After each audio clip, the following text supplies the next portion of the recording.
Welcome back to Empathetic Presence, a podcast to liberate our voices. I'm your host, Lee Bombasudo, and today I want to talk about presence, how to actually find the present moment and to get back there when we inevitably get lost in thought again. It is really hard to be present right now. I know with so much in the news and so much daily overwhelm and onslaught, it is natural to go to hyper-vigilance, to planning ahead, and to getting lost in thought. And the key for me has been to focus on presence and not perfection. The answer to my anxiety is always in the present moment, and the next present moment, and the next present moment. I say this because years ago, before I started doing this work, I was in a constant loop of anxiety, an endless loop of thinking and thinking and thinking. And I found that I was trying to think my way out of the anxiety. If I could just breathe deeper or think more deeply or get a better tool, maybe I would be able to get out of the cycle. But the problem is that cycle continually kept me in the before and after, in the, oh no, what's about to happen, and the, what did I just say?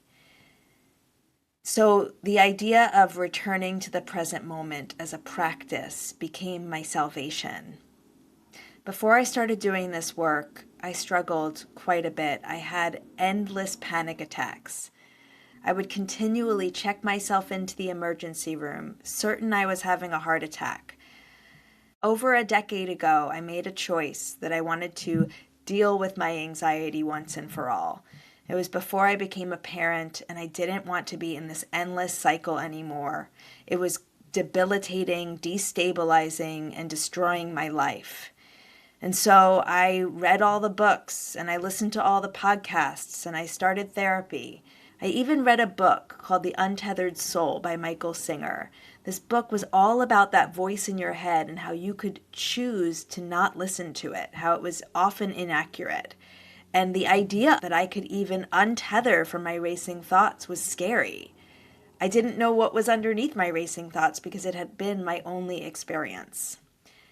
I didn't think that I could be present. I grew up with a father who was a meditator. My dad would meditate for 30 minutes every day. I would watch him from afar. And when I tried meditating in college, I just couldn't do it. I couldn't get my thoughts to stop. And I thought that that's what meditation was. I know more now. I know that meditation is around returning to the present moment and doing so with really tangible tools. To make this even more tangible and specific, I define presence as getting out of my head and into my body. And what I mean by that is actually being embodied in my thinking. So many of us are struggling with splintered attention right now. We want to be present and fully connected, but we are subconsciously lost in thought, overthinking, wondering how we're being perceived, if we're being clear, what am I going to say next, thinking ahead. And this disrupts our natural ability to think on our feet. When we are up in our head, we are more likely to feel anxious, we are more likely to get lost in fight or flight. But that's not how we communicate when we feel most comfortable and confident. When we feel comfortable, we are fully embodied. Our thinking is not in our heads, it's in our gut. It's in our gut brain, actually. The gut brain is controlled by the vagus nerve, the largest nerve in our body that connects the brain through the heart all the way to the gut. The vagus nerve, also known as rest and digest, the parasympathetic nervous system, is responsible for really important functions like breathing, circulation, cognition, thinking on our feet, being able to feel relaxed. Those things go away when we get caught up in fight or flight and our vagus nerve shuts down. And so being present is being embodied, being able to activate the gut brain. So that's what I mean when I talk about presence. I'm not talking about executive presence. We all know that doesn't work anyway. I'm talking about actually feeling more present, being able to be relaxed in the present moment, to get out of our brains and into our body. Now that I can find the present moment, it is a joy and a relief. It's not that I don't go back to anxiety, it's there for all of us. How could it not be? Especially in this moment. One of my clients used an analogy of an attic. He said that before he started doing this work, it was like he was always in a dark attic with the lights off. And once he started doing this work, it's like he could go into the rest of the house with the lights on.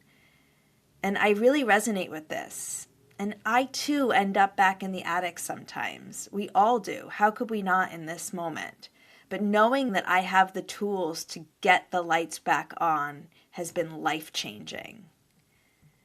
But in this moment, our overthinking is oppressive. For the past few years, we have been in this constant multitasking, and it can feel nearly impossible to find the present moment, let alone stay in it. And for me, I make this very simple. I find the present moment by refocusing on any sense outside of the thinking mind. I might bring my attention to touch and feel my back against the chair, or my feet on the floor, or my foot in my slipper. It's really tangible. And within a few moments, I'm going to return to racing thoughts. That's natural. I'm a human being. And when I realize it, I refocus on the sensory sensation of touch. Or I work a lot with the anchor of sound. And so I might anchor to the sounds around me. And anchoring to sounds is a passive practice. I can't be actively overthinking while I'm listening. It doesn't work. So when I'm anchoring to sound, there's a release, there's a letting go. And that muscle of practicing being is what I am returning to when I inevitably get lost back in thought. So that is how I find the present moment, by refocusing on any sensation outside of the thinking mind. I often will have a candle lit at my desk and I might refocus on the smell. Or I keep a picture of my kiddo right here on my desk so that I can use focal focus to refocus and get me outside of deep thinking when I need it. And if you've meditated in the past, this is probably familiar. For me, I believe that meditation and communication are the same thing, but one happens on our own and one happens with others. But just like in meditation, when I realize I'm lost in thought, I'm going to refocus my attention on a sense, on a sensation, on touch or sight or sound or smell, something that will get me outside of thinking.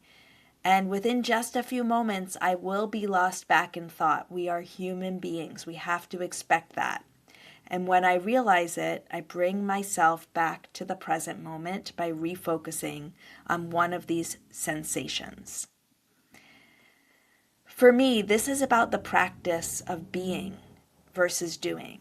I am a doer. It's what comes naturally to me and becomes the default in our capitalistic society. And so for me, the muscle to strengthen is being, allowing, letting go. These things do not come natural to me. I want us to practice right here, finding the present moment. We can anchor to sound. Let's do it. I'm going to, first of all, let the chair really hold my body. I'm going to release any physical effort. I'm going to unclench my belly, unclench my jaw, and I'm going to simply let the sounds in. That means that I'm going to listen to the sounds around me. I might hear the birds chirping. I might hear my refrigerator buzz or a truck drive by. And I'm not going to think about those things. I'm simply going to let them come and go. And if I get lost in thought, I'm going to bring my attention back to the sounds around me, letting the sounds in. So let's practice this together, and I'll practice it with you.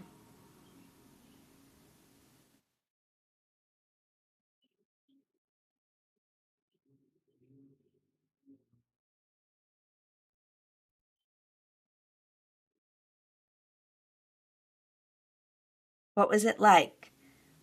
Could you find the present moment, even for a moment? And I want to talk about expectations here. Human beings on average have anywhere from 10,000 to 80,000 thoughts a day. Scientists have found that 80% of those thoughts on average are negative, and 90% of those thoughts on average are identical to thoughts we had yesterday. So if that's the case, we are going to have disruptions of thought quite often. If you meditate or not, it is likely that you will be disrupted by thinking every few moments. Let's expect that. We are human beings. We think a lot, especially in moments of trauma and terror that we're witnessing right now. It is natural for us to go back to thinking quite often. So instead of beating ourselves up, can you return to the present moment? And can you use one of these tools to do so? This is similar to how this work works. Just like when we're meditating on our own and we are able to isolate our attention and refocus on senses to get us out of the thinking mind. When I'm communicating, I want to be using these senses to keep me present. And I have tools that help us find embodied presence. These tools are backed by science and proven to regulate your nervous system and promote presence, not perfection. And these tools are necessary because most of us have splintered attention right now. We have splintered self-expression. We want to be present and connected, but a part of our brain is thinking and overthinking. How am I being perceived? Do I sound clear? Am I making sense? And all of this is splintering our ability to find focus in the present moment. And so these tools all work in the same way. I want the tool to replace the part of your brain that wants to race and run ahead. We want to give that part of your brain a job. We want to fully engage as much of the attention as we possibly can so that there's less room for overthinking and extraneous thinking. And these tools can be anything. They can be physical. They can be leaning back against your chair and refocusing on that tactile sensation.